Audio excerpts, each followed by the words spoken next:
This first one's coming in from the past master. Mitch, do you like where the Vikings are going with the signing of their new GM and head coach? I actually do like the move of Mensah a lot because he's an analytical guy, and I think it's only a matter of time before we start looking at more analytics and start looking at, okay, even though I wasn't born into an NFL family, though I'm not a boomer at 65 years old, I do believe people who look at analytics and can watch tape and can actually do more research online are better off. Like, I get it. My dad, let's say he coaches the NFL or has been a coach in the NFL. I know that I can operate a computer and operate a lot more stuff on today's world than my dad can. From a head coaching standpoint, I also like the move of Kevin O'Connell a lot. Why? A lot of the guys that Sean McVay's had in the past, I think we'd all agree, they've turned out pretty well. Let's go to Angel. What up, man? Do you think Kirk is going to get traded after next year? So you're talking about Kirk Cousins. The hard thing to figure out is this. Like, Kirk's one of these quarterbacks where nobody's going to consider Kirk Cousins a top 10 quarterback. But I also don't think he's not outside of the top 15, right? He's like in this quarterback purgatory where you got a lot of these dudes like a Derek Carr, maybe a Jimmy Garoppolo. You could throw him in there, Ryan Tannehill, where like they're good, but you don't know if they're ever going to be able to take you to the promised land. And Kirk is just one of these dudes where he's making $45 million. Nobody wants to pay Kirk Cousins $45 million, and he doesn't want to take a pay cut. So could he get traded? Maybe, but I know if I was an NFL team, I wouldn't want to trade for Kirk Cousins. Let's go to a sad Vikings fan. All right. I think the Vikings need a cornerback in round 1, Sauce or Stingley. So Minnesota has the number 12 overall pick in this year's draft, and if you were telling me both Derek Stingley and Ahmad Gardner were available, if you want to go upside, it's Stingley. Stingley's the guy if you're going to go upside. If you want to go safe, I would say Sauce. Personally, I'm going to go ahead and say Sauce. He's got the length. He was a hell of a shutdown corner. I don't know if I think he allowed 135 receiving yards for the whole year this past season. Dude's a stud, but Stingley's also very, very good. From Can You Dig It? Should the Browns draft Malik Willis? Didn't want to skip over you here, my friend. I don't like the idea. I get that you might be upset and worried about Baker. Totally fair. I don't think Malik Willis is better right now. I would argue he's a worse QB at this current stage. The upside is certainly there. He's a fantastic athlete. He's got a huge arm, but the level of play has not been consistent. And if you miss on Willis, that entire regime's getting fired. I would aim bigger or roll it back with Baker for one more year. But I do think Willis goes in round 1. Some destinations to watch for here. Carolina at number 6. Denver at number 9. The Commanders at number 11. Minnesota at 12, the Saints at 18, and the one that I'm most intrigued by is Pittsburgh at 20. A regime that hasn't had a drafted early QB in round 1 since, Big Ben. Would they be willing to gamble on Malik Willis if he's there, or even go trade up for him? It's possible from that perspective. So who will draft Malik Willis this year? Someone I think will gamble on him in round 1. Make your predictions for me in the comments right now. Taylor Holland, 2 questions. Okay.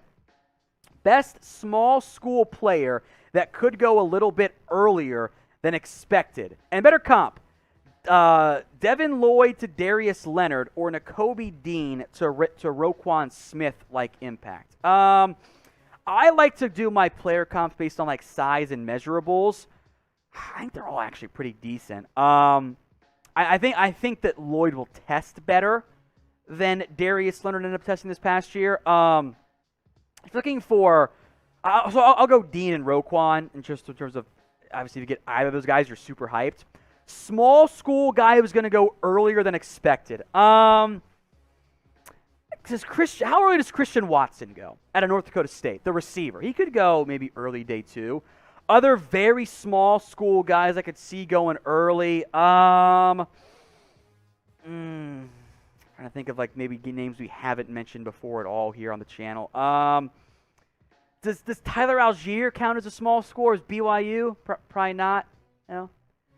Trevor Penning, we all know he's going to go earlier, so I can't count him from that perspective. But he's a small school, but we're talking earlier than expected. Now, if he goes top 10, I think that'd be earlier. I mentioned Tariq Woolen out of UTSA in my mock draft. I think that's a decent name there. How about Troy Anderson, linebacker from Montana State? Impressed very well at the Senior Bowl, and I think will measure well at the Combine as well. So another quarterback that's got a lot of drama around him, as always, is Baker Mayfield. And is he going to be with the Browns in 2022?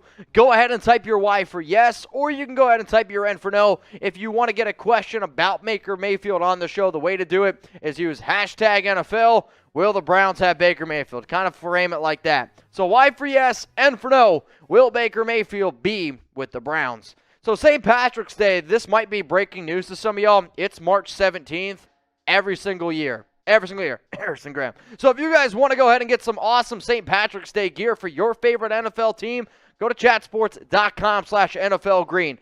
Every year, and I'm not kidding you when I say this, every year, my girlfriend looks at me and goes, what do you want to do for St. Patrick's Day? I'm like, I don't care. We can do whatever. She's like, what are you going to wear? I don't have anything green. I'm going to be honest with you. I never wear anything green. You know what I will wear, though? If it's Raiders-centric or if it's my favorite team or player, I'm going to rep that. And I can then go ahead and rep that on St. Patty's Day. So if you plan on going to a parade, if you plan on going to a party, if you plan on just getting schmacked, then you might as well do it in your favorite team's gear. So go to chatsports.com/NFL Green. We got all sorts of stuff, not just the stuff you saw up on screen. But here's the thing, y'all. It's going to go quick, and if you want to get it before St. Patty's Day, you got to go to chatsports.com/NFL Green. Let's go to Breeze. What do you think about Jermaine Johnson III? I think he's a sleeper in this year's draft. He was a sleeper.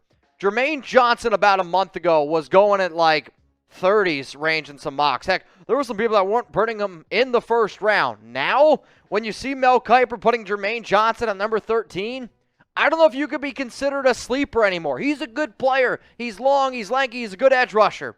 But if you start going in top 15 of mocks, the whole sleeper category, it's gone and out the window.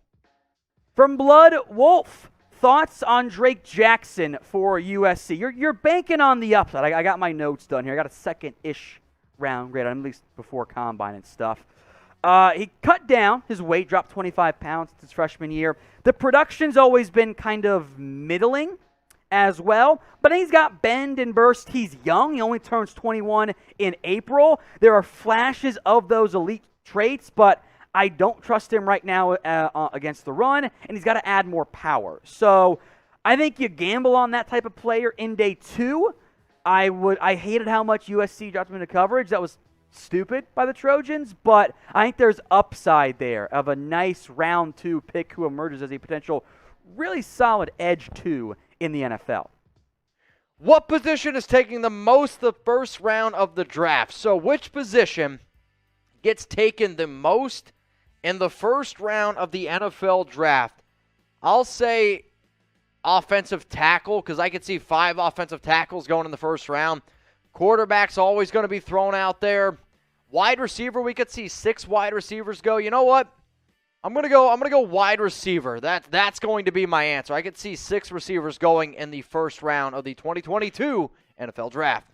For nonstop coverage of NFL free agency, draft, trades, and more, hit that big red button and subscribe today. It is all free here on Chat Sports, and it always will be. So if you haven't already, subscribe right now. All right, y'all, it's your turn to take a guess here. Where will OBJ sign this offseason? He's one of the top wide receivers in free agency. I have him ranked at number 4. Unfortunately, though, for him, he did tear his ACL in the Super Bowl. I almost said national championship game. Where is my head at? So where will OBJ sign this offseason? Devin Greathouse, where do you think Watson will sign, you mean be traded to? I don't know. I think Carolina will go all in on him this offseason, but they are a bit light on draft capital. The Eagles and Giants have the picks. Do they want him? There's a lot of concern on that front for Deshaun. He's still, as weird as it's been, in a holding pattern for the past year-ish at this point. ECK Sports, possible teams for Hassan Reddick. I think Seattle would be a great destination. Any team that needs a pass rusher, and there are a lot of them, should have interest in Hassan Reddick. The number 1 fit, though, as far as I'm concerned, he should just go back to Carolina. Like, they need him, and I think should want him, opposite Brian Burns. It'd be a fantastic 1-2 punch, just like it was this past year. I'd go that route. Maybe the Jets or Giants, they want some more pass rush help. Both those teams would be, I would argue, good fits. But any team that needs a pass rusher, it's a good route to go explore. Final question here. It's a super chat coming up from Taylor Holland. Best value free agent signing of the last 5 years that made the biggest impact, and the most overplayed and bust of the last 5 years. Yikes. So the best value free agent signing of the last 5 years, dude, I'd have to really sit down. And most overpaid and bust of the last 5 years. Well, the name that comes to my mind right away from a Raiders standpoint is Trent Brown, because they made him the highest paid tackle. They put him on the right side. Essentially paid him $76,000 per snap. So that's an absolute bust. In terms of the most overpaid, can anybody think of a super overpaid or underpaid free agent? That's the thing. Zeke wasn't that. Let me come back to me. Message me on Instagram, Taylor. I'll try to give you a better answer. But going back to the past 5 years is never an easy thing to do.